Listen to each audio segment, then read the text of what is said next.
हम तो ये कहते हैं कि यूजीसी रेगुलेशन इस सरकार का सबसे घटिया रेगुलेशन है। इसने जानबूझ करके ऐसा नियम बनाया जिससे एक भी एससी एसटी ओबीसी का कोई भला नहीं होने वाला है। हम इसको लागू कराने की बात भले कर रहा हूं, लेकिन इससे ज्यादा वाहियात कोई बिल नहीं बन सकती।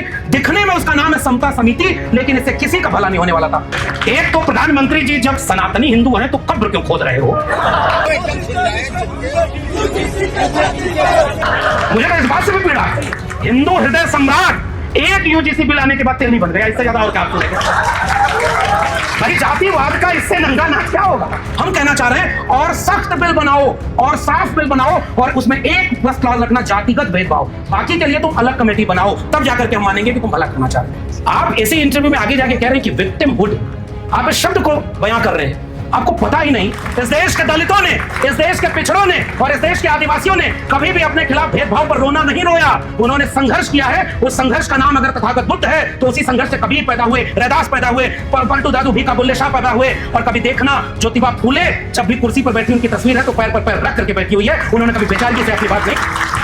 जिस दौर में इस देश में जंगे आजादी के लिए यह कहा जाता था कि जिस देश में बहुत सारे लोग नंगे बदन घूमते हैं, हम कपड़ा नहीं पहनेंगे, उस देश में वंचितों शोषितों का एक नायक सूट बूट पहन करके अपने लोगों को मैसेज दे रहा था कि हम भी अच्छा कपड़ा पहनेंगे और अच्छा जीवन जिएंगे। उसने कभी बेचारगी से अपनी लड़ाई लड़ी ही नहीं। तुम्हें इतिहास ही नहीं पता तो तुम विक्टिमहुड का बात बता रहे हो।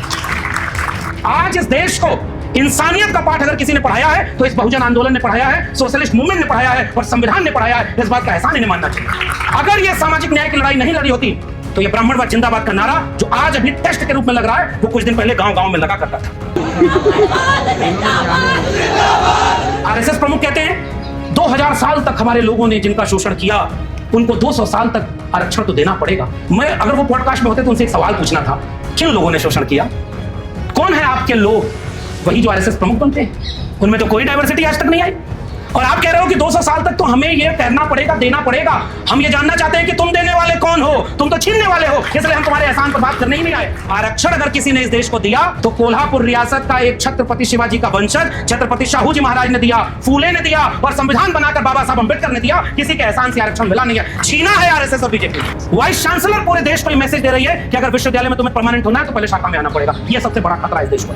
विश्वविद्यालय नाम बना है विश्व से, यूनिवर्सिटी, और तुम्हारी किताबों में लिखा है आनो भद्रो कन्वर्तो दिमाग की सारी खिड़कियां खोल दो, ज्ञान कहीं से आए ले लेना चाहिए। तुमने ज्ञान को भी लेफ्ट राइट और सेंटर बना दिया और उसके बाद तुम विश्वविद्यालय को भी मठ बना देना चाहते हो। हम उसके खिलाफ ये आवाज उठाते रहेंगे कि एक विचारधारा का प्लेसमेंट सेंटर नहीं है ये विश्वविद्यालय। राइट विंग में इंटेलेक्चुअल डेवलप करने के लिए उनको पीड़ा है कि लेफ्ट विंग इसलिए बहुत ज्यादा आगे बढ़ गया है क्योंकि उनके पास इंटेलेक्चुअल। कौन कहता है राइट विंग के पास इंटेलेक्चुअल नहीं है? हम कहते हैं कि राइट विंग के पास इंटेलेक्चुअल। नाली के गैस से चाय लेफ्ट विंग का तो कोई नहीं बना पाया आज तक, और आप कह रहे हो इंटेलेक्चुअल नहीं है? भाई बादल आने पे बाकी दुनिया में कुछ भी हो जाए, नासा भी नहीं पकड़ पाया था कि रडार भी फेल हो जाता। उनके नजर का सबसे अच्छा विश्वविद्यालय कौन? गलगोटिया। उससे अच्छा विश्वविद्यालय कोई नहीं मिलेगा। और अगर ये राज्यपाल बनकर के आपकी वाइस चांसलर कहीं गई, जिसके पूरे आसार हैं इस पॉडकास्ट के बाद, तो मेरा पूरा यकीन है कि गलगोटिया से वही वाली प्रोफेसर यहाँ लाई जाएगी जो चीन वाले रोबोट को उड़ान कुकुर बना करके पूरा देश में हल्ला मचा देगा। उससे बढ़िया कॉन्फिडेंस आपको मिलेगा। और वाइस चांसलर में कुछ नहीं होना चाहिए, केवल झूठ बोलने का कॉन्फिडेंस होना चाहिए। और गलगोटिया होने से कौन बेहतर? इस देश का सैंपल यूनिवर्सिटी है गलगोटिया। और मैं आपको एक फैक्ट बता दूं, जब उत्तर प्रदेश में पिछली सरकार थी तो इनके मालिक जेल गए थे घूसखोरी भ्रष्टाचार में, और सरकार बदली और इस समय की सरकार से नजदीकी बढ़ी तो उस एआई समिट में सबसे बेस्ट पवेलियन के लिए पहले ही नॉमिनेटेड हो चुके थे। लेकिन सारी गड़बड़ी उसी प्रोफेसर ने कर दी जिसने वो चीन वाले कुकुर को इंडियन बता दिया। इसीलिए पता कर दिया। हमने गांव में बचपन में सर एक चुटकुले के रूप में कहानी सुनी। एक बार एक स्कूल में हेडमास्टर जब चेक करने आया, मैं आपके वाइस चांसलर की याद आ रही है उस हेडमास्टर से, कि बच्चों को जाके पूछा कि आपके बच्चों का इम्तिहान लूंगा। ये मिथकीय चुटकुला है। और बच्चों को खड़ा करके पूछा कि बताओ शिव की धनुष किसने तोड़ी थी? तो एक सबसे शरारती लड़के के लिए दूसरा उसका दोस्त बोला, सर यही सबसे शरारती है, यही तोड़ा होगा। तो उसने कहा कि मतलब? तो उसने कहा नहीं सर, 2 दिन से मैं आया ही नहीं, मैं कैसे तोड़ूंगा? तब तक मास्टर जी आ गए। तो उसने कहा कि ये क्या हो रहा है आपकी क्लास में? तो क्या हुआ सर? तो कहा कि हमने इन बच्चों से पूछा कि शिव की धनुष किसने तोड़ी, तो ये कह रहे हैं कि हमने नहीं तोड़ी, ये तरह हमने नहीं तोड़ी। तो मास्टर बोल रहा है छोड़िए सर, बड़े शरारती है, किसी ने तोड़ी दी होगी। ये चुटकुले चलते थे एक समय इस देश में। जब वो प्रिंसिपल के पास पहुंचते हैं तो प्रिंसिपल, आपके घूसखोर वाइस चांसलर वाली बात से मुझे याद आया, प्रिंसिपल के पास जाकर वो शिकायत करता है कि आपके कॉलेज में स्कूल में क्या पढ़ाई हो रही है, यहाँ तो किसी को पता ही नहीं कि शिव की धनुष किसने तोड़ी। तो प्रिंसिपल कहता है कि सर ये इलाका ही बड़ा बदमाशों का है, कोई ना कोई तोड़ी दिया होगा, छोड़िए हम नई बनवा देंगे, आप इसको कुछ ले दे करके ऊपर बात मत पहुंचने दीजिए। हमने चुटकुले एक समय सुने थे। आप इस देश के कैंपसों को वहां ले जाना चाहते हैं? और मैंने कहा कि आज इस देश में दो तंबू तान दिए गए हैं, एक राष्ट्र का और एक धर्म का। जब भी इस देश का कोई नागरिक अपने नागरिक हक के लिए सवाल करता है तो राष्ट्र का तंबू खतरे में आ जाता है, और जब भी इस देश के दलित पिछड़े अपने सामाजिक न्याय और संविधान की बात करते हैं तो धर्म खतरे में आ जाता है। और संविधान को बदलकर मनुस्मृति लागू करने वाले लोग आज हुकूमत में हैं तो अपने एक व्यक्ति को खुद ही वीर साबित कर रहे हैं। तुम्हारे वीर कहने से कोई नहीं होगा, हुकूमत बदलेगी, तुम्हारा वीर फिर वाकई वीर हो जाएगा। आज JNU-SU का शायद 7वां दिन 6वां दिन है। आपको जो बैज ऑफ ऑनर मिला है उसमें आपका मनोबल बढ़ाने के लिए हम यहाँ पर आए हुए हैं। और जब से ये बातचीत हमने देखी सुनी, JNU-TA की तरफ से जब आपने कहा ना कि उसको सुनना मुश्किल था, तो हमने भी उसकी पूरी पर्ची बनाई कि एक एक लाइन कैसे सुना जाए और उसका क्या क्या जवाब दिया जाए। कुछ बातें तो पहले हो चुकी हैं, लेकिन कुछ बातें और हम उसमें जोड़ेंगे। लेकिन JNU-SU ने जो अभी अपने वाइस चांसलर का काला चिट्ठा खोला है, मुझे अपना विश्वविद्यालय DU याद आ रहा है कि काश वहां भी ऐसा एक JNU-SU होता तो आपके वाइस चांसलर से कहीं ज्यादा बड़ा घूसखोर और भ्रष्टाचारी DU का वाइस चांसलर निकलेगा। इसको मैं पूरी जिम्मेदारी से कह रहा हूं, क्योंकि अपॉइंटमेंट तो आपके यहाँ 5000 हुए नहीं। 5000 गमले रखवा करके कोई कितना कमा लेगा? 5000 अपॉइंटमेंट से बहुत कुछ हो सकता है। वो 47 तक विकसित भारत बन सकता है। शायद इसीलिए JNU चुभता है, क्योंकि JNU में चाहे वो शिक्षक संघ हो या छात्र संघ, वो अब भी विश्वविद्यालय का मतलब क्या है इस मतलब को बचाए हुए है और उसके लिए लड़ रहा है। इसी पर आपके ऊपर हमला हो रहा है कि आप लड़ न पाए। विश्वविद्यालय इसके लिए नहीं होते कि जो वाइस चांसलर आ गए और उन्होंने जिसकी कृपा से वाइस चांसलरी पाई, वो जो फरमान निकाले वही सच है। JNU ने इस देश को समझाया, और अभी संदीप भाई ने वो इतिहास बताया और हम सब जानते हैं कि जब जब लोकतंत्र पर, संविधान पर या अभिव्यक्ति की आजादी पर हमला हुआ तो विश्वविद्यालयों ने देश को बताया कि सवाल करना जरूरी है, प्रतिरोध जरूरी है। और उसमें जब बाकी विश्वविद्यालय हार रहे थे, मैं जैसे इलाहाबाद विश्वविद्यालय से निकल के आया हूं, एक जमाने में उसका भी इतिहास है कि ऐसे ही तानाशाह जब दिल्ली की सरकार पर बैठे थे तो इलाहाबाद विश्वविद्यालय के छात्र संघ ने उनको काला झंडा दिखाया और कैंपस में घुसने नहीं दिया था। और वो JNU के साथ भी वो हिस्सा जुड़ा हुआ है, लेकिन अब वो विश्वविद्यालय बहुत बर्बाद हो चुके हैं। और इसलिए JNU को एक नजीर की तरह होना था, और उसको नजीर न बन सके कि विश्वविद्यालय कैसे हो सकते हैं, इसलिए आपके ऊपर कई तरफ से हमले बढ़ा दिए गए।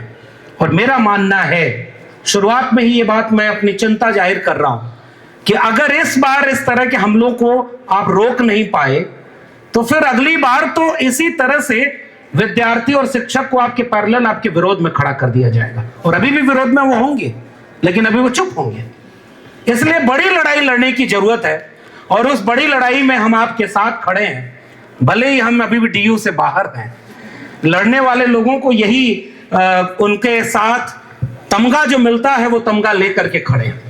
लेकिन अभी जो मैं पॉडकास्ट पर बात करूंगा, जो आपके वाइस चांसलर का अद्भुत पॉडकास्ट है, उसे देखते हुए मुझे एक पॉडकास्ट याद आया, पता नहीं आपकी नजरों से गुजरा है कि नहीं। उसमें एक मोहतरमा है, वो एक साधु भेषधारी मैं कह रहा हूं, उस व्यक्ति का इंटरव्यू पॉडकास्ट में ले रही हैं। तो उस इंटरव्यू में वो बोलता है कि सूरज के पीछे भी एक धरती है और मैं 3-4 बार वहां जा चुका हूं। तो उस पॉडकास्ट में महिला ने पूछा कि वहां किसकी पूजा करते हैं लोग, तो उसने कहा कि चूंकि बहुत लंबा सफर था, जाने में बीच में कई जगह एलियन मिले, वहां मैं बहुत देर तक नहीं रह पाया कि उनके कल्चर को समझ पाऊं। अगली बार जाऊंगा तो पता लगा कि आऊंगा कि वहां किसकी पूजा करते हैं।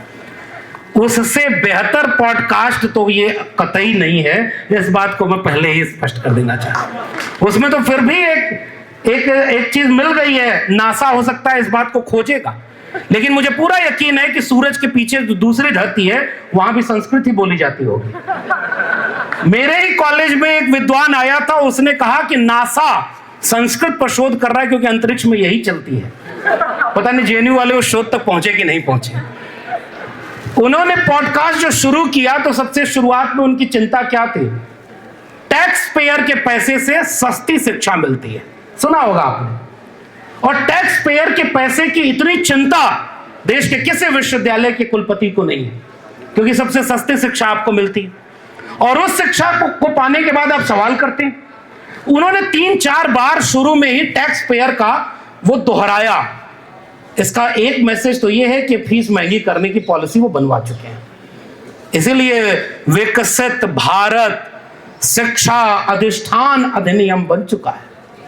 हमने उसको कहा कि वो विकसित भारत नहीं, अनपढ़ भारत शिक्षा अधिष्ठान अधिनियम बन रहा है, क्योंकि वो इतना महंगा, उसमें कोई फंडिंग की जरूरत ही नहीं।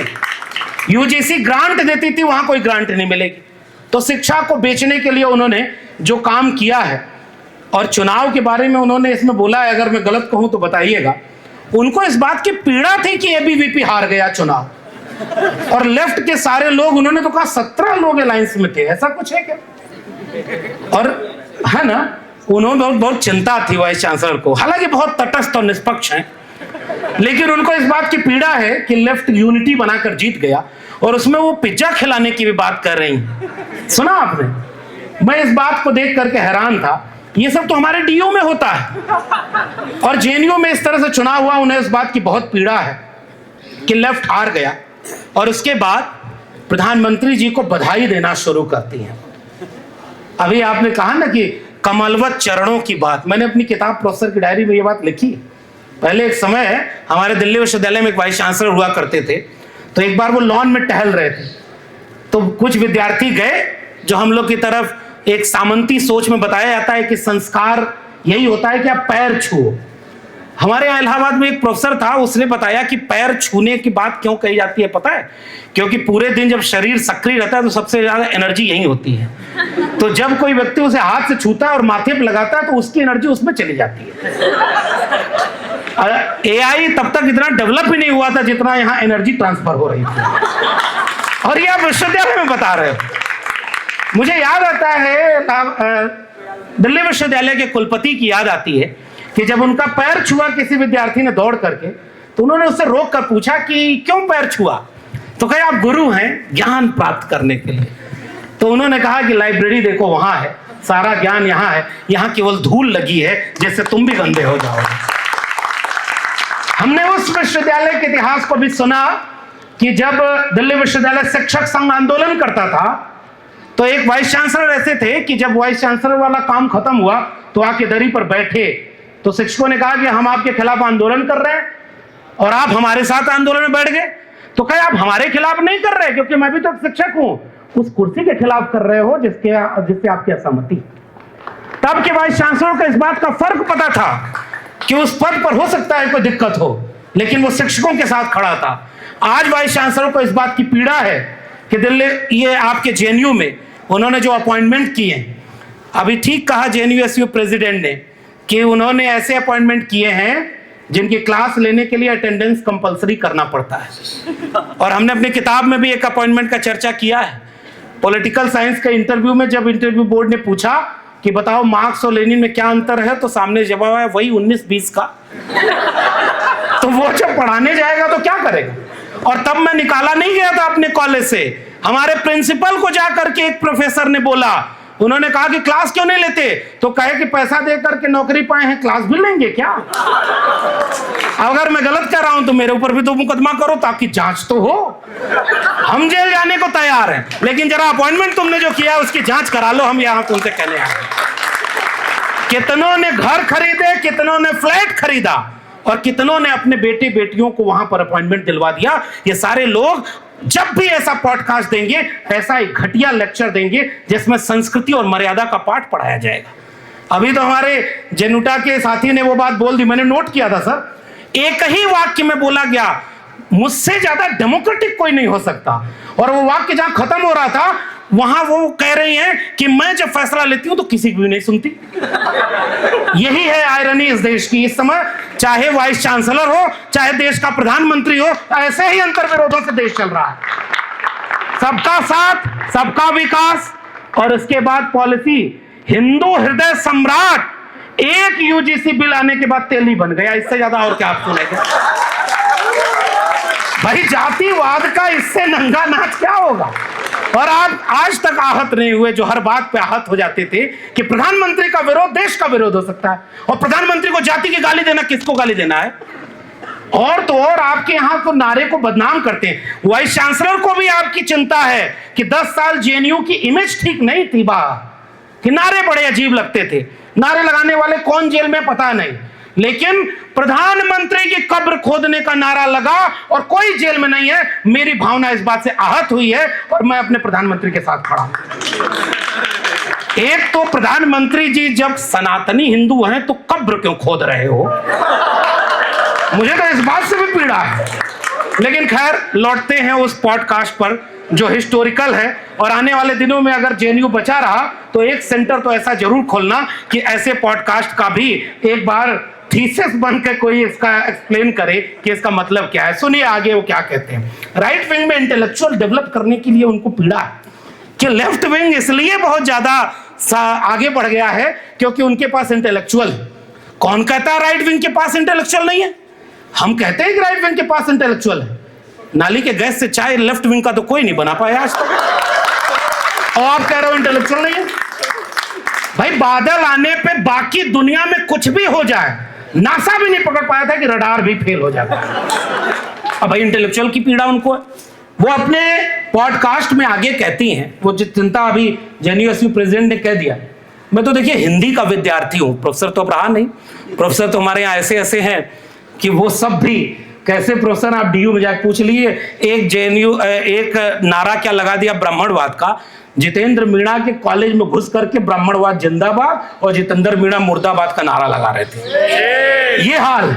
हमने जितेंद्र से कहा कि आज के भाषण में और ऐसा कुछ धारदार बोलना, क्योंकि जो नारा है वो देश को दिखा रहा है कि ऐसे लोग कैंपस में भर गए हैं। और बहुत अच्छा एक साथी ने कहा, ब्राह्मणवाद से संघर्ष करके जिसको आजादी मिली वही उसके जिंदाबाद के नारे लगा रहा है। इससे देश को बचाने के लिए जितेंद्र मीणा पीछे मत हटना, हम तुम्हारे साथ हैं। और ये हम बहुत जिम्मेदारी से कहना चाहते हैं। उन्होंने इस तरह की पीड़ा जब व्यक्त की कि आज भी वाइस चांसलर को हिंदी में कुलपति कहा जाता है। कुलपति में पति का शब्द का अर्थ बहुत गलत है। काश कि वो भाषा विज्ञान या थोड़ा व्याकरण पढ़ी होती। कुछ शब्द हमारे यहां जेंडर न्यूट्रल माने जाते हैं। राष्ट्रपति का पुल्लिंग का स्त्रीलिंग बनाने में राष्ट्रपत्नी नहीं चलता है, ये जेंडर न्यूट्रल शब्द है।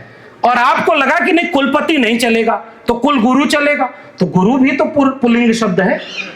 यार सोचिए ना, इतना गहराई से वो कभी गई नहीं होंगी, क्योंकि वो आई हैं जहां से, आरएसएस से। वो असली विक्टिमहुड है और उसमें कहां ये सिखाया जाता है कि इतनी गहराई से आप इन चीजों को समझें। कुलपति कहलाने पे पीड़ा होती है। और आगे सुनिए एक एक करके पॉइंट वाइज, क्योंकि भाई देखिए आप प्रधानमंत्री होते तो बिना फैक्ट और बिना आंकड़ों के बात कर सकते हैं। हमने पूरा इंटरव्यू सुना, और एक बार नहीं 2 बार सुना है सर। भले ही उस बीच में मेरे ऊपर क्या गुजरी, लेकिन इंटरव्यू मैंने पूरा सुना। जब देश में इतना अच्छा प्रधानमंत्री का भाषण सुन रहे हैं तो वाइस चांसलर तो अभी भी उनसे कुछ डिग्री नीचे ही है।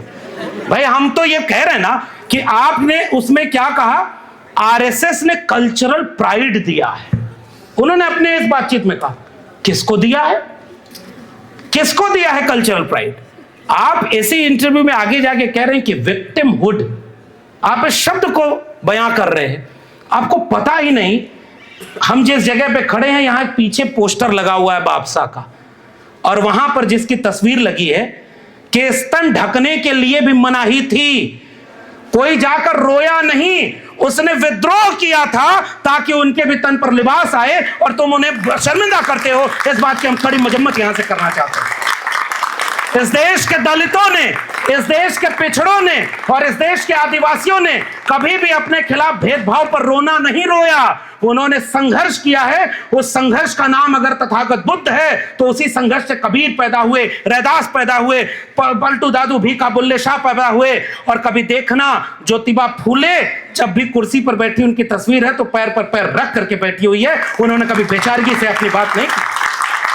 जिस दौर में इस देश में जंगे आजादी के लिए यह कहा जाता था कि जिस देश में बहुत सारे लोग नंगे बदन घूमते हैं, हम कपड़ा नहीं पहनेंगे, उस देश में वंचितों शोषितों का एक नायक सूट बूट पहन करके अपने लोगों को मैसेज दे रहा था कि हम भी अच्छा कपड़ा पहनेंगे और अच्छा जीवन जिएंगे। उसने कभी बेचारगी से अपनी लड़ाई लड़ी ही नहीं। तुम्हें इतिहास ही नहीं पता तो तुम विक्टिमहुड का बात बता रहे हो।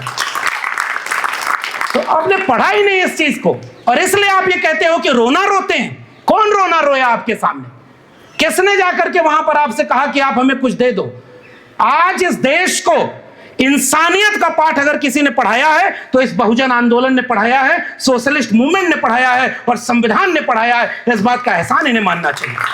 अगर यह सामाजिक न्याय की लड़ाई नहीं लड़ी होती तो यह ब्राह्मणवाद जिंदाबाद का नारा जो आज अभी टेस्ट के रूप में लग रहा है, वो कुछ दिन पहले गांव गांव में लगा करता था।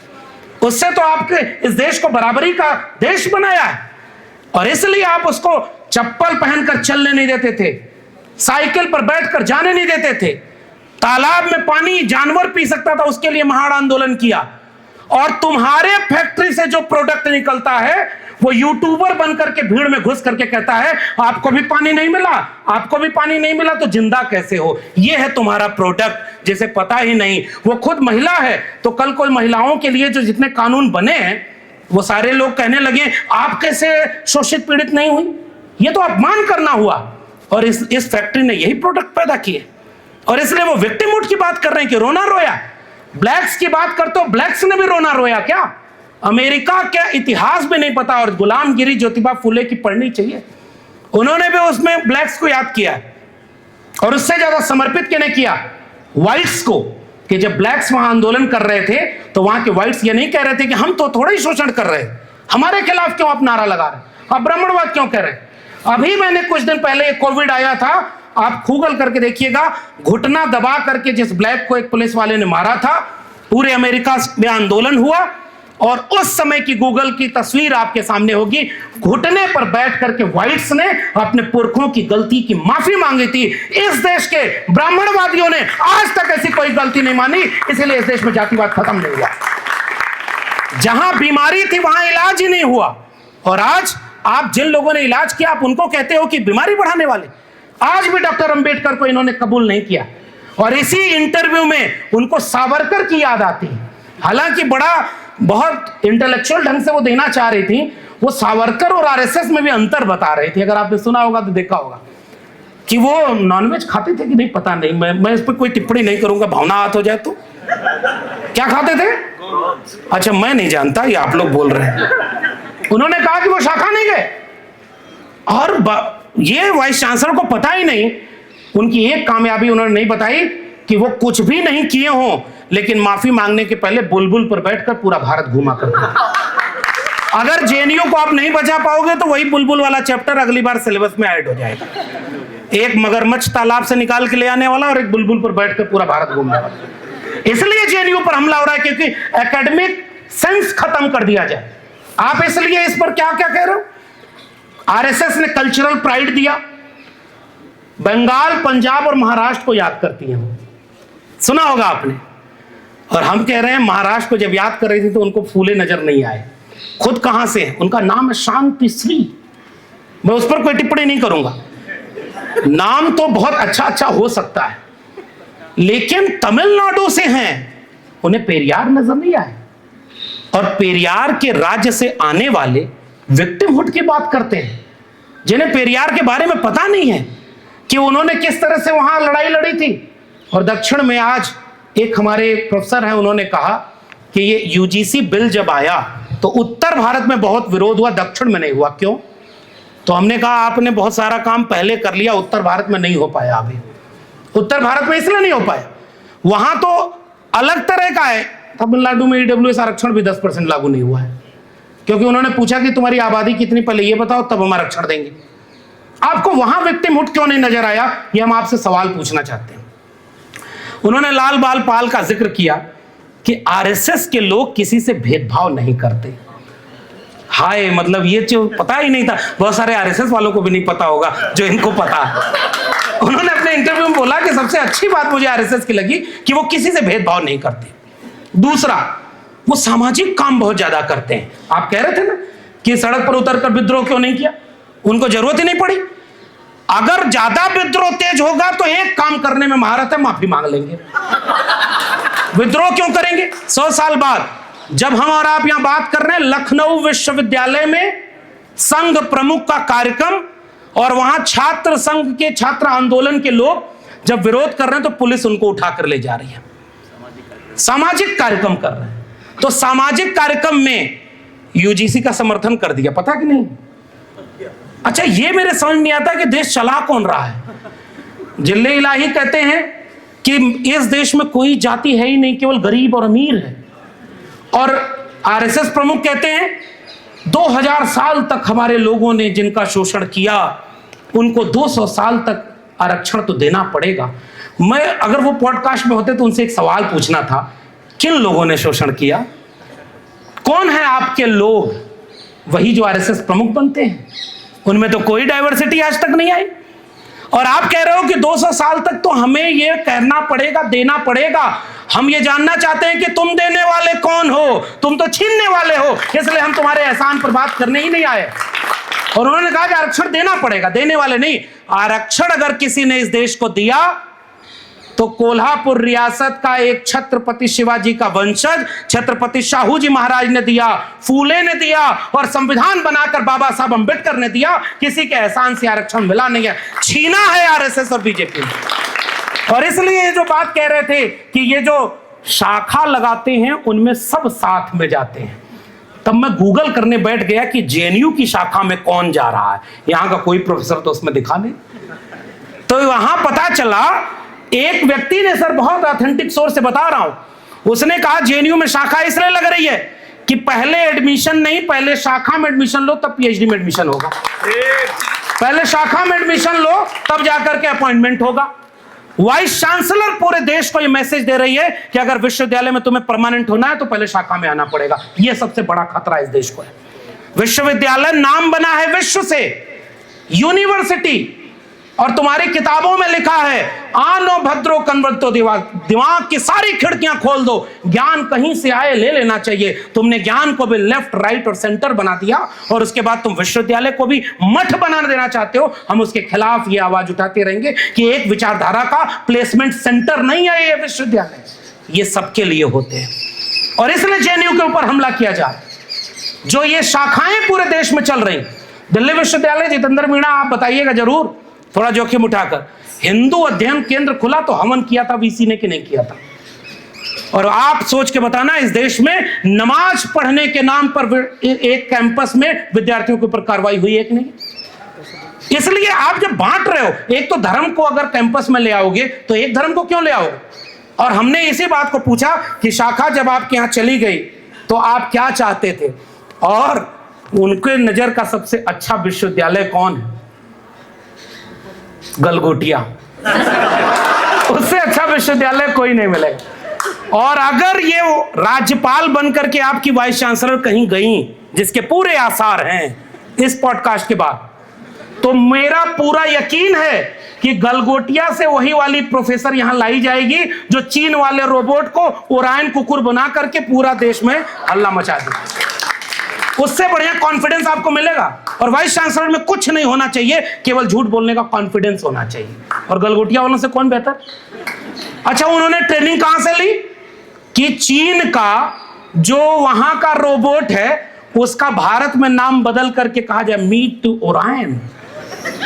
वो कुकुर को पता ही नहीं कि उसके नाम पर पूरे अंतरराष्ट्रीय बेइज्जती हमारे देश में हो गई। इस देश का सैंपल यूनिवर्सिटी है गलगोटिया। और मैं आपको एक फैक्ट बता दूं, जब उत्तर प्रदेश में पिछली सरकार थी तो इनके मालिक जेल गए थे घूसखोरी भ्रष्टाचार में, और सरकार बदली और इस समय की सरकार से नजदीकी बढ़ी तो उस एआई समिट में सबसे बेस्ट पवेलियन के लिए पहले ही नॉमिनेटेड हो चुके थे, लेकिन सारी गड़बड़ी उसी प्रोफेसर ने कर दी जिसने वो चीन वाले कुकुर को इंडियन बता दिया।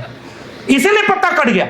आप ऐसा विश्वविद्यालय इस देश को देना चाहते हैं, आप जब भी यमुना एक्सप्रेसवे से गुजरिए तो उनके एडमिनिस्ट्रेटिव बिल्डिंग के ऊपर बड़ा सा उन्होंने लिखाया है एआई रिसर्च सेंटर।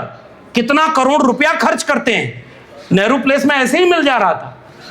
और तो और एक उसमें मिला कि एक पराठा बना है एआई से। आपने देखा कि नहीं वीडियो? सच से बताइएगा। आपने नहीं देखा ना? आप पीछे हैं, आप बहुत पीछे हैं। इसलिए जेएनयू वाइस चांसलर आपको बहुत आगे ले जाना चाहती हैं, वहां ले जाना चाहती हैं जहां एक पॉडकास्ट में एक आदमी अभी लेटेस्ट उसका आया है। मैं तो भाई देखिए पाखंड और अंधविश्वास का विरोधी हूं और इन्हीं कैंपसों ने ये सब बताया है। माटी का एक नाग बनाकर पूजे लोग लुगाया और जिंदा नाग जब घर में निकला ले लाठी दौड़ाया। ये तो महात्मा कबीर पहले ही कह दिया। तो वो पॉडकास्ट में बोल रहा है अगर आपका बच्चा परीक्षा में बार बार फेल हो रहा है तो कांच की गिलास में गाय का दूध लीजिए, उसमें तुलसी दल डालिए और ये वाला मंत्र 21 बार पढ़िए, आपका बच्चा टॉप कर जाएगा। मुझे पता था कि इसका पहले प्लेसमेंट चीन में हुआ होगा। ये बहुत देर में यहां आया और ये खुलेआम आप देश में प्रचारित कर रहे हो अंधविश्वास और पाखंड। एक मध्य प्रदेश का उनका व्यक्ति है, उसने कहा गांव के बच्चों को जाके समझाते हैं, जहां गरीबी है, जहां अशिक्षा है, जहां भुखमरी है, वहां जाके कह रहा है बेलपत्री पर शहद लगाकर एक जगह लगा दो, आपका बच्चा पास हो जाएगा। वहां उसके साथ भी किसी ने गड़बड़ कर दी, एक अखबार में छपवा दिया कि उसका खुद का बेटा 8वीं में फेल हो गया। बाद में वो सफाई दे रहा था, नहीं बेटा फेल नहीं हुआ, पास हो गया। ये अपने बेटा बेटी को विदेश पढ़ाते हैं और आपके लिए जो डीयू और जेएनयू बचा था उसको बर्बाद कर रहे हैं और गलगोटिया यूनिवर्सिटी पूरे देश में बनाना चाहते हैं। इसलिए आपकी लड़ाई बहुत बड़ी लड़ाई है। इस देश में शिक्षा, कलम और किताब को बचाने की लड़ाई है। इसलिए बड़ी लड़ाई के लिए हम सबको तैयार होना है। मैं आखिर में कुछ बातें और जोड़ दूं। जब वो यूजीसी का जिक्र कर रही थी और वो कह रही है कि बहुत सीक्रेटली ये काम हुआ। देखा आपने सर, आपने पूरा उसका एआई से पूरा लिख के रखे हैं सर, अभी बड़ा उसका काम आने वाला है। और मैं तो कह रहा हूं उसको छपवा कर बंटवाइए। गुपचुप काम हुआ है यूजीसी का, क्योंकि उनको पीड़ा है कि यूजीसी ने जो बिल बनाया उस पर जेएनयू के वाइस चांसलर को बुलाकर राय क्यों नहीं ली। तो जो वो इंटरव्यू ले रही थी उनसे उन्होंने पूछा, अभी लोग डोबियाल साहब ने कहा ये नबी की किससे राय ली, हमसे तो ली नहीं। तो राय उन्होंने एक तो कंपनी से ली होगी, लेकिन संदीप भाई ने आधी बात कही, दूसरी राय आरएसएस से ली होगी जहां से राय लेनी है। और इसलिए उन्होंने कहा कि सीक्रेटली काम किया गया। एक ग्रुप को ताकत दी गई है कि दूसरे ग्रुप का शोषण करे। अब मैं आपके डियर वाइस चांसलर से एक सवाल पूछना चाहता हूं, कौन सी ताकत दी गई है? क्या यूजीसी की कमेटी में कोई भी पनिशमेंट देने का क्लॉज है क्या? आपने कह दिया सर, मैं उसे और आसान भाषा में, क्योंकि अंग्रेजी में इंटरव्यू देने वालों को हिंदी से बड़ा प्रेम है, इसलिए आपकी बात को मैं हिंदी में वहां तक पहुंचाना चाहता हूं। क्या समता समिति के पास कोई भी कार्रवाई करने का अधिकार दिया क्या? हम तो ये कहते हैं कि यूजीसी रेगुलेशन इस सरकार का सबसे घटिया रेगुलेशन है। इसने जानबूझ करके ऐसा नियम बनाया जिससे एक भी एससी एसटी ओबीसी का कोई भला नहीं होने वाला था, इसीलिए ताकि एक तबके से पहले विरोध करवाओ, गाली दिलवाओ। जाति वाली गाली देखिए फिर याद आ गया, प्रधानमंत्री को जाति के नाम पर गाली दिलवाई, प्राइम टाइम डिबेट हुई और सुप्रीम कोर्ट के चीफ जस्टिस ऑफ इंडिया ने 75 साल पीछे जाने का उनको याद आ गया। ये रिश्ता क्या कहलाता है? वाइस चांसलर को भी ब्लैक्स और व्हाइट याद आ रहे हैं, चीफ जस्टिस ऑफ इंडिया को भी वही याद आ रहे थे कि जैसे हम वहां तो नहीं जा रहे कि ब्लैक्स के लिए अलग स्कूल, व्हाइट्स के लिए अलग स्कूल। अरे उनको ये पता नहीं कि ये देश ऐसे ही पिछड़ों, दलितों, आदिवासियों के लिए बंटा था। ये तो शुक्रिया अदा करो बाबा साहब के संविधान का कि उन्होंने सबके लिए दरवाजा खोल दिया। इसी से आपकी वर्ण व्यवस्था ध्वस्त होती है और इसीलिए आपको मनुवाद की याद आती है। और इसीलिए उन्होंने कहा, चीफ जस्टिस ऑफ इंडिया कह रहा है कि हम कहां भेदभाव बढ़ाने वाले नियम बना रहे हैं। और याद रखिएगा, मैं आखिर में आप एक बहुत गंभीर बात जो मैं देख पा रहा हूं और आपसे बेहतर बौद्धिक समुदाय कहीं नहीं होगा इस खतरे को समझने के लिए। बिहार के विधानसभा की कार्रवाई से अगर ब्राह्मणवाद शब्द को हटाया गया, दिल्ली विश्वविद्यालय में ब्राह्मणवाद जिंदाबाद के नारे लगाए गए और आज आपको ब्राह्मणवाद बोलने पर रोका जा रहा है। और यूजीसी रेगुलेशन का विरोध केवल इसलिए कर दिया गया क्योंकि इसमें कहा गया कि एससी एसटी ओबीसी शामिल हो गया। ओबीसी नहीं होता तो देखते ही विरोध नहीं होता, क्योंकि प्रधानमंत्री ओबीसी हैं, लेकिन ओबीसी की पीड़ा तो कभी उन्होंने जानी नहीं। इस देश में जब मंडल लागू हुआ तो ऐसे ही सड़कों पर इसी तरह के जातिवादियों का उत्पात सामने आया था, और मैंने नई वाली किताब में बाकायदे ये बात लिखी। और जो मंडल का विरोध नहीं कर सकते थे वो कमंडल लेकर निकले। ये तो इतिहास है इस देश का। सरकार गिराई। इस बिल में भी अगर ओबीसी शामिल नहीं होता तो इसका विरोध नहीं होता, लेकिन इसको सरकार ने बनाया ही इतना वेग कि 10 में से 7 मेंबर तो नहीं कह सकते। महा फ्रॉड बिल बनी है। मेरी बात मानिए, हम इसको लागू कराने की बात भले कह रहा हूं, लेकिन इससे ज्यादा वाहियात कोई बिल नहीं बन सकती। दिखने में उसका नाम है समता समिति, लेकिन इससे किसी का भला नहीं होने वाला था। हम कहना चाह रहे हैं और सख्त बिल बनाओ और साफ बिल बनाओ, और उसमें एक बस क्लॉज रखना, जातिगत भेदभाव। बाकी के लिए तुम अलग कमेटी बनाओ, तब जाकर के हम मानेंगे कि तुम भला करना चाह रहे थे। दिव्यांग के लिए अलग से कमेटियां बनी होती हैं, महिला के लिए अलग से कमेटी बनी होती है। और इस पूरे प्रावधान में भाजपा सरकार ने साजिश की है कि अगर रोहित वेमुला और पायल तड़वी जाति के नाम पर शोषण शिकार हुए थे तो इसमें आपने ईडब्ल्यूएस क्यों जोड़ा था? आपने इसमें एससी एसटी ओबीसी के बाद दिव्यांग और महिला क्यों जोड़ा था? हर कैंपस में इस तरह के आपके यहाँ जेंडर सेंसिटिव सेल होते हैं, आपके यहाँ इक्वल अपॉर्चुनिटी सेल होते हैं, उसको और मजबूत कर देते। इसलिए बहुत बड़ी साजिश है जिसको कोई समझ ही नहीं पाया। उन्हीं के लोग थे और उनको उन्होंने गिरा दिया। और क्या कह रहे हैं कि इस इर्रेशनल है और सरप्राइज्ड है वो कि इस तरह का कानून देश में कैसे चल सकता है। और अननेसेसरी थिंग, ये 3 शब्द मुझे बड़े अच्छे लगे कि इसकी जरूरत ही नहीं। जब आप यहां पर बैठे हो तो आपको पता ही नहीं चलेगा कि इस देश में कैंपस में कितना भेदभाव होता है। जेएनयू के लोगों, आप हमें बताना, आपके आंदोलन में हम आए थे जब आपने एक आंदोलन किया। जितेंद्र मीणा यहां बैठे हैं और ये जानते हैं कि एक आदिवासी लड़की को वाइबा में 1 नंबर दिया गया था। अगर उसे वाइबा में 3 या 5 नंबर दे दिया जाता तो उसका पीएचडी में एडमिशन हो गया होता। रिटन में उससे कम नंबर वालों को ज्यादा नंबर देकर एडमिशन लिया गया था। बताइए, आपने इसकी जांच की थी कि नहीं? आपने इस पर प्रोटेस्ट किया था ना? और उनको पता ही नहीं, ये अपने कैंपस को जानते ही नहीं, इसलिए कह रहे हैं कि इसकी जरूरत ही नहीं थी। और तो और वो कह रहे हैं इसका ड्राफ्ट नहीं आया था। झूठ बोल रही है। झूठ बोलना लगता है ऊपर से सीखा है उन्होंने। 25 फरवरी 2025 को यूजीसी ने ड्राफ्ट जारी किया। 8 दिसंबर 2025 को दिग्विजय सिंह की कमेटी ने उस अपने रिकमेंडेशन पार्लियामेंट्री कमेटी को पब्लिक डोमेन में रखा, जिसमें उन्होंने कहा था कि इस देश में एससी एसटी ओबीसी के साथ जातिगत भेदभाव होता है। और जो भ्रष्टाचार आपके यहां हो रहा है, आप दिग्विजय सिंह कमेटी का जो 38 पेज का उसकी समरी है और 114 पन्ने की उसकी फुल रिपोर्ट है, उसमें आप जाएंगे 15 नंबर और 16 नंबर पन्ने पर।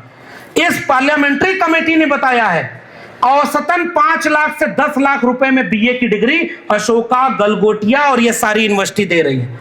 जेएनयू को बर्बाद करके वो महंगी शिक्षा देने के लिए वहां पर ले जा रहे। उसी कमेटी में रिकमेंडेशन है नैक की ग्रेडिंग के लिए घूस दिया जाता है। मैं नहीं कह रहा हूं, ये पार्लियामेंट्री कमेटी दिग्विजय सिंह की अध्यक्षता में जो बनी थी, उसने ये बात कही कि नैक की ग्रेडिंग के लिए घूस दिया जाता है। तो इसका मतलब घूस देने वाला कौन है? मेरिटधारी लोग होंगे।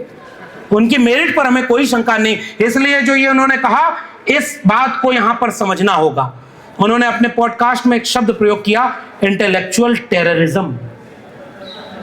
अब आप सोचिए, दिल्ली विश्वविद्यालय का कुलपति आरएसएस के कार्यक्रम में जाकर कहता है कि बहुत सारे नक्सल गांवों में हैं और कुछ अर्बन नक्सल यूनिवर्सिटी में भी बैठे हुए हैं। और उसी तरह से इस पॉडकास्ट में कहा जाता है कि इंटेलेक्चुअल टेररिज्म इस देश में बढ़ रहा है।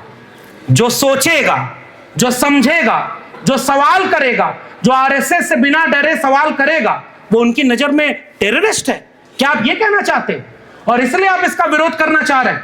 उन्होंने क्या कहा कि यह, आप सोचिए, ड्रग शब्द का इस्तेमाल किया कि दलित लोग विक्टिमहुड के लिए, कि ऐसा लग रहा है कि नशे की तरह इसका इस्तेमाल किया जा रहा है। ऐसे वाइस चांसलर को, अगर देश के प्रधानमंत्री संविधान की शपथ लिए हैं और उन्होंने अपने भाषण में कहा कि मुझे मार लो लेकिन मेरे दलित भाइयों पर कोई अत्याचार मत करो, मेरे जीते जी कोई दलित भाइयों का न्याय नहीं कर सकता। उनको पहला काम करना चाहिए कि यह बयान देने वाले जेएनयू के वाइस चांसलर को तुरंत रिजाइन दिलवाना चाहिए, जो दलितों और पिछड़ों का अपमान करने की बात करता है। इसमें कोई माफी मांगने की कोई जरूरत नहीं, क्योंकि माफी वो भी मांग सकती हैं कि गलती हो गई, लेकिन हम नहीं चाहते। यह अपमान है उस पूरे इस देश के हजारों साल के संघर्ष का अपमान है।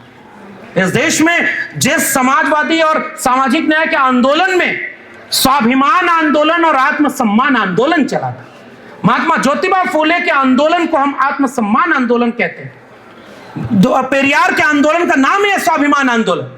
तो डिग्निटी का जिसका आंदोलन चला हो, आप उसे विक्टिमहुड की बात करके, यह इंटेलेक्चुअल आपके सामने सबसे बड़ा खतरा जो मैं देख पा रहा हूं, और इसीलिए मैं आपसे कह के जा रहा हूं। यह कह रही हैं कि इस यूजीसी के बिल से कुछ लोग परमानेंटली विक्टिम हो गए और कुछ लोग परमानेंटली एवेल हो गए। कहां लिखा है इसमें? हेड ऑफ इंस्टीट्यूट इस कमेटी का चेयरमैन होगा, और देश के 45 केंद्रीय विश्वविद्यालयों में 43-44 तो SC ST OBC vice chancellor नहीं है। दिल्ली विश्वविद्यालय में अभी जितेंद्र मीणा बोलेंगे, एक भी प्रिंसिपल दलित पिछड़ा आदिवासी हो तो बताइए, वो इस कमेटी का चेयरपर्सन होगा। वो क्या न्याय देगा SC ST OBC को? इसलिए मैं कह रहा हूं कि बिल ही फ्रॉड है। और इस बिल को नाम बहुत अच्छा दिया था, क्योंकि इसका नाम समता समिति। हम बार बार ये कहना चाह रहे हैं कि समता समिति की जरूरत है, लेकिन ऐसे फ्रॉड समिति की जरूरत नहीं जिससे किसी को समता ही न मिल पाए। और आप नाहक इसका विरोध करवा रहे हैं। और उसके बाद उन्होंने गरीब ब्राह्मण का जिक्र किया, जहां मैं खत्म करना चाह रहा हूं। अपने पॉडकास्ट में उन्हें गरीब ब्राह्मण याद आ गया। हम लोग हिंदी में कहानी पढ़ा करते थे कि एक गांव में एक गरीब ब्राह्मण रहता था। मुझे एक कहानी ऐसी नहीं मिली कि एक गांव में एक गरीब दलित रहता था, एक गरीब पिछड़ा रहता था, क्योंकि उसको मान लिया है तुमने कि वो गरीब ही रहता है। आप ऐसा विश्वविद्यालय बनाना चाहते हो? हमने गांव में बचपन में सर एक चुटकुले के रूप में कहानी सुनी कि एक बार एक स्कूल में हेडमास्टर जब चेक करने आया, मैं आपके वाइस चांसलर की याद आ रही है उस हेडमास्टर से, कि बच्चों को जाके पूछा कि आपके बच्चों का इम्तिहान लूंगा। ये मिथकी है, चुटकुला है। और बच्चों को खड़ा करके पूछा कि बताओ शिव की धनुष किसने तोड़ी थी? तो एक सबसे शरारती लड़के के लिए दूसरा उसका दोस्त बोला, सर यही सबसे शरारती है, यही तोड़ा होगा। तो उसने कहा कि मतलब? तो उसने कहा नहीं सर, 2 दिन से मैं आया ही नहीं, मैं कैसे तोड़ूंगा? तब तक मास्टर जी आ गए। तो उसने कहा कि ये क्या हो रहा है आपके क्लास में? तो क्या हुआ सर? तो कहा कि हमने इन बच्चों से पूछा कि शिव की धनुष किसने तोड़ी, तो ये कह रहे हैं कि हमने नहीं तोड़ी। ये कह रहा हमने नहीं तोड़ी। तो मास्टर बोल रहा है, छोड़िए सर, बड़े शरारती हैं, किसी ने तोड़ी दी होगी। ये चुटकुले चलते थे एक समय इस देश में। जब वो प्रिंसिपल के पास पहुंचते हैं तो प्रिंसिपल, आपके घूसखोर वाइस चांसलर वाली बात से मुझे याद आया, प्रिंसिपल के पास जाकर वो शिकायत करता है कि आपके कॉलेज में, स्कूल में क्या पढ़ाई हो रही है, यहाँ तो किसी को पता ही नहीं कि शिव की धनुष किसने तोड़ी। तो प्रिंसिपल कहता है कि सर ये इलाका ही बड़ा बदमाशों का है, कोई ना कोई तोड़ी दिया होगा, छोड़िए हम नई बनवा देंगे, आप इसको कुछ ले दे करके ऊपर बात मत पहुंचने दीजिए। हमने चुटकुले एक समय सुने थे। आप इस देश के कैंपसों को वहां ले जाना चाहते, आप यहां पर तर्क विवेक और वैज्ञानिकता नहीं चाहते, इसलिए आप कैंपस में सोचने समझने वालों को या तो रस्टिकेट करना चाहते हैं, या नौकरी से निकालना चाहते हैं, या उनका प्रमोशन रोकते हैं, या उनके ऊपर कमेटी बिठाते हैं ताकि वो अपने को बचाने में लगे रहें और उन बड़े सवालों तक कोई लड़ाई न जा पाए, जिसमें फीस महंगी की जा रही है, जिसमें हेफा बनाया जा रहा है। और जवाहरलाल नेहरू विश्वविद्यालय, इस वाइस चांसलर को शर्म आनी चाहिए कि मीडिया आपका मजाक उड़ाता है कि जेएनयू को पैसे की किल्लत है, इसलिए अपनी कुछ जमीन वो लीज पर रखना चाहता है और जेएनयू पैसा वहां से लेना चाहता है। बताइए, यही विश्वविद्यालय आपके देश को चाहिए था? 455 करोड़ रुपए लोन में हेफा के आपके विश्वविद्यालय, हेफा बनाकर पिछले 5 साल में 6000 करोड़ रुपए से ज्यादा लोन विश्वविद्यालयों पर आ गया। विश्वविद्यालय मुनाफा के अड्डे बन गए। और आप हर विश्वविद्यालय में, देश भर में केवल जेएनयू ही है, डीयू में अब वो लड़ाई नहीं हो पा रही है। और डीयू में प्रॉक्टर 1 महीने के लिए कह रहा है कोई नारेबाजी नहीं होगी। जब वहां पर यूजीसी के विरोध में आंदोलन हुआ तब सबको अलाउ था, जब यूजीसी के समर्थन में आंदोलन हुआ तो चीफ प्रॉक्टर की नोटिस आ गई। जेएनयू वालों, आपके ऊपर बस ये आखिरी कुछ हमले इसलिए हो रहे हैं कि आप हार गए तो पूरे देश में शिक्षा की लड़ाई हार जाएगी। ये बात मैं पूरी जिम्मेदारी से कहना चाहता हूं। जेएनयू एसयू इसलिए लड़ पा रहा है क्योंकि भाजपा जहां जहां हारती है छात्र संघ चुनाव, वहां छात्र संघ चुनाव को बंद कर दिया है। उत्तर प्रदेश में कोई छात्र संघ चुनाव नहीं होता, और जहां वो हारते हैं वहां चुनाव ही नहीं कराते, क्योंकि वहां अभी भी चुनाव ईवीएम से नहीं होता और एसआईआर उसमें हो नहीं पाता, इसलिए वो चुनाव हार जाते। और आप किसी तरह लड़कर बचाए हुए हो। इसलिए मैं जाते जाते इस बात को कहना चाह रहा हूं कि आज इस देश में एक ऐसी जंग लड़ी जा रही है जिसको लड़ना हमारी जिम्मेदारी है, और हम इस जंग को तब तक लड़ना चाहते हैं जब तक कलम और किताब हर हाथ में पहुंचे। ये लोग, सारा गणवेश तो विदेशी है, टोपी का रंग काला है, नाम स्वदेशी का, और लाइफ इंश्योरेंस में भी 100% एफडीआई खोल दिया, आत्मनिर्भर का नारा दिया और चीन से व्यापार बढ़ा दिया। अभी तो एक फाइल खुली है, अभी तो जाने कितनी फाइल खुलनी बाकी है। लेकिन ये लोग नैतिकता का, मैंने अपनी जाति जनगणना वाली किताब में जो बात कही है वहीं से अपनी बात खत्म कर रहा हूं कि एक जमाने में जब हजरत मूसा जनगणना के लिए जा रहे थे तो एक तंबू बनाया उन्होंने कि ये पवित्र तंबू होगा और इस पवित्र तंबू पर कोई सवाल नहीं उठाएगा। उससे मैंने एक प्रतीक लिया और मैंने कहा कि आज इस देश में 2 तंबू तान दिए गए हैं, एक राष्ट्र का और एक धर्म का। जब भी इस देश का कोई नागरिक अपने नागरिक हक के लिए सवाल करता है तो राष्ट्र का तंबू खतरे में आ जाता है, और जब भी इस देश के दलित पिछड़े अपने सामाजिक न्याय और संविधान की बात करते हैं तो धर्म खतरे में आ जाता है। इसलिए इन फर्जी तंबुओं को यह बात कहने की जरूरत है कि इस देश को, इस देश के दलितों, पिछड़ों, आदिवासियों ने, इस देश के कमेरा लोगों ने, इस देश के मेहनतकश लोगों ने, संविधान में यकीन रखने वालों ने इस देश में समानता की लड़ाई लड़ी, और समता और न्याय जब तक नहीं होगा ये लड़ाई हम जारी रखेंगे। और संविधान को बदलकर मनुस्मृति लागू करने वाले लोग आज हुकूमत में हैं तो अपने एक व्यक्ति को खुद ही वीर साबित कर रहे हैं। तुम्हारे वीर कहने से कोई नहीं होगा, हुकूमत बदलेगी, तुम्हारा वीर फिर वहां भी वीर हो जाएगा। हम जिसको वीर कहते हैं वो शहीद आजम भगत सिंह है, वो बाबा साहब अंबेडकर है, वो डॉक्टर लोहिया है, और वो तमाम लोग जिन्होंने इस देश को इतना समता और न्याय दिलाया था। हम जेएनयू को भी बचाने की लड़ाई लड़ेंगे, हम शिक्षा को भी बचाने की लड़ाई लड़ेंगे। और ये बात कहते हुए कि क्या जुल्मतों के दौर में भी गीत गाए जाएंगे? हाँ, जुल्मतों के दौर के ही गीत गाए जाएंगे। जय भीम, जय मंडल, संविधान जिंदाबाद, उल गुलाम जिंदाबाद, इंकलाब जिंदाबाद।